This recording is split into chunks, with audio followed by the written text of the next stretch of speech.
Can you imagine how great it must feel to be standing atop the podium, handed one of those massive checks, a reward for all your hard work and effort? And can you imagine how awful it must feel when you discover you're not actually going to get that money? Welcome back to the channel. So today I'll be talking about the European Championships, or more specifically the recent news regarding the European Championships, namely that those athletes that worked so hard, made it to the podium, won that prize money, well, they're not actually getting that prize money, at least not anytime soon. So I want to talk about exactly what's happened in that situation, what the event organisers have said, what the athletes have been told. I also want to address a rumour regarding one of the athletes, and then talk about the bigger picture. What does this mean for the European Championships? What lessons are we learning for events in general? And that does mean I'll probably address a number of things that could actually become their own video in the future. So if you have any thoughts or comments on any of the things I mentioned, just feel free to jump in the comment section. Let me know what you're thinking. Let me know what your ideas may be, and I'll happily include them in future videos. And I'd also like to take this opportunity just to thank everyone that reached out to me or replied to my messages, particularly those that let me know what was going on in the first place, because otherwise I would have been unaware, and those that were willing to share their personal experience, what was happening to them, what they'd been told, and even the event organizer who was willing to respond to my messages, give me an official statement. I really appreciate that, and that's very much the purpose of this channel. So if there is anything going on that you think needs to be spoken about, or there's not all the facts there, feel free to reach out to me. I'll be happy to do the legwork and put something together so more people can hear about it. And on that note, if you can share the video around or share the channel around, the bigger audience I have, the louder the voice becomes. And that can be really beneficial when I'm trying to reach out to event organizers or athletes to get comments, because they can understand that, well, maybe there's some value in their time being given to me. But for now, let's go and focus on what's happening at the European Championships. So the European Championships was being advertised as a big event, a 10,000-seater stadium. It was attracting big names, and it had a big prize purse. So it took place on the 19th to the 21st of August. Unfortunately, I was very ill during those weeks anyway, so I couldn't have attended in person. There was no live stream, so I couldn't really follow what was going on. So apart from seeing a few familiar faces, people I knew personally that had made it onto the podium, congratulations and well done. And of course, seeing that Aimee Cringle, Savannah's obsession it seems, actually won it for the women. Apart from that, I kind of just moved on with my life after the event took place, as I think the majority of people did. Now jump ahead to the 1st of October. I'm getting sent messages asking if I'm going to talk about the fact that the athletes are not getting paid from the European Championships. Well, of course, I didn't know anything about the situation, so I spent my afternoon sending out messages, trying to learn as much as I could about what's happened to these podium athletes. And I was able to speak to almost every athlete that made it onto the podium, at least for the RX division, and also Carl Saville himself, who is the organizer of the European Championships. And I will share the official word on what's happening in a second. So what I was kind of hearing before I got my official response was that none of the podium athletes were being paid, although some disagreed with that. And also then people started talking about some of the workforce that was supposed to be paid and was not being paid, and people like the MCs, although again there was debate as to whether or not some had been paid and some hadn't been paid. So I will address that a little bit later as well. So of course the big question is, well, why are people not being paid? Is there somebody just sitting there hoarding a big pile of money and they don't want to share? What is the reasoning behind not paying out the prize purse for the athletes that have won it? And so when I reached out to Carl Saville, who is the organizer of the European Championships, I asked basically this question. I'm hearing that nobody's being paid. What's going on? Can you give an official statement? Because I'm going to talk about it and I'd rather have official word from you. And Carl was very kind to get back to me, and he sent me basically a copy of the email that had been sent out to the podium athletes explaining the situation.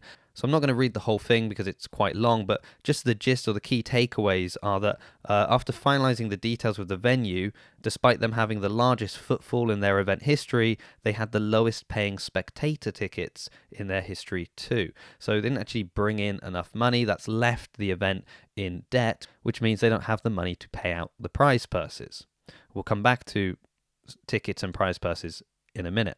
They're talking about the way they're trying to rectify the situation through sponsorships, investments, potentially selling the event if necessary, and then basically talk through what's going to happen, how they're hoping that each month they'll be kind of updating them, and when they get some money in, they're going to be paying off percentages to ensure that everyone is receiving a percentage of their prize purse as soon as possible. And that's the official word on what's happening. So we might not like it, but we understand why they aren't receiving the money. They didn't sell enough tickets, and therefore they don't have the money to cover the prize purse.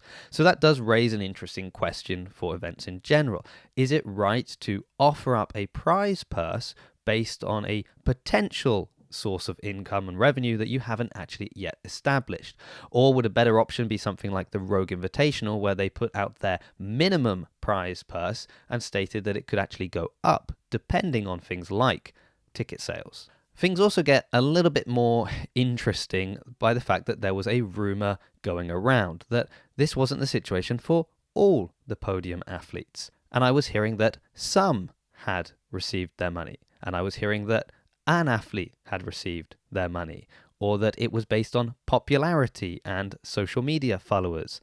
And then some just came out right and said, Aimee Cringle's been paid. Now, of course, I think we can understand the reasoning behind these statements, particularly this idea of your followers mattering, because when we just look at the women's podium, in third place we have Nicole Crouch. So Crouchy has about 5,300 followers on Instagram. In second place we had Jennifer Muir, and she has about 1,500 followers. And this means if the two of them kick off on Instagram and start complaining about the event, well, combined, they're not even getting up to 7,000 followers that are going to see that. And we can think about the fact that there's probably some overlap with certain people following both of them. When we compare that to Aimee Cringle, who has 180,000 followers, we can understand the damage for the reputation could be much worse if she started kicking off on Instagram. And potentially people are saying it's a very similar situation with some of the MCs, that maybe those with a higher profile on social media have been paid and others have not. And that is a rumour that I haven't been able to address and get to the bottom of. Now, looking at Aimee Cringle, if she has been paid, well, we can't really hold that against her, can we? She earned that money, she should receive it, as should all the athletes. But we can also absolutely understand how the other athletes will feel if they know that one who is more popular has been paid and nobody else has. So, of course, I asked Carl specifically this question. Has Aimee Cringle been paid? That's the rumour I'm hearing. And he said, absolutely not. It's just a rumour. No one has received any money. I've also been told that that's not true and that she definitely has. So the obvious thing I wanted to do was just hear from Aimee herself if she'd been paid. I've reached out to Aimee. I've reached out to her manager. I've reached out to the agency that she works with. And no one's got back to me yet. So at this point, it's up to you. The official word from the event is no one's received any money. And other people are saying, well, that's not true. And they've got reasons that they believe she has been paid. And unfortunately, I haven't been able to speak to Aimee herself or her manager. So I leave it up to you to decide what you want to believe at this point. So yes, the promise is that down the line, athletes will receive something. But this brings into question a big issue regarding competitions in general, because we need to look at the effect that prize purses can have on competitions in general. We are seeing a boom in CrossFit competitions or unlicensed CrossFit-like events. The European Championships wasn't actually a CrossFit licensed event itself. And athletes are going to have to make decisions as to where they're going to go. Perhaps we're going to have a future video on whether or not there are too many CrossFit competitions happening at the moment. But as I said, that's a topic for a future video. But it's not just a case of athletes having to decide because they can only travel so often or because it costs money to go to these events. At times, these events are taking place on the same weekend, so athletes really need to make a decision as to which one they want to go to. And the prize purse will play a big role in that decision.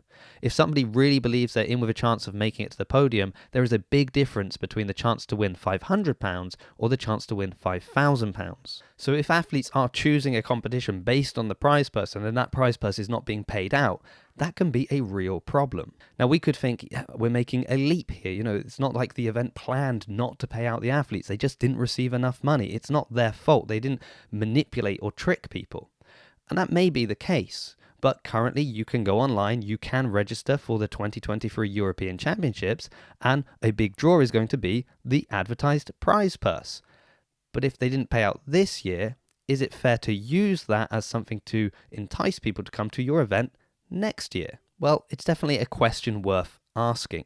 So currently, that is the situation of the European Championships. Of course, I hope that the athletes receive their money as soon as possible. They've worked hard, they deserve it. And if there are other people that have worked at the event, have put in time, energy, and effort, and have not yet received what they've been promised, well, of course, I hope they get their money too. I do think that maybe the issues around the European Championships speak to a bigger issue within kind of the CrossFit ecosystem, and the fact that everyone is fighting over the same sort of pot of money. We see clothing brands, competitions, programming, all advertising to that same relatively small group of people, and I definitely think there's a future video in that as well. But I'd love to hear what you think about any of the points raised in the video, so please leave a comment below, like and share the video if you haven't done so already.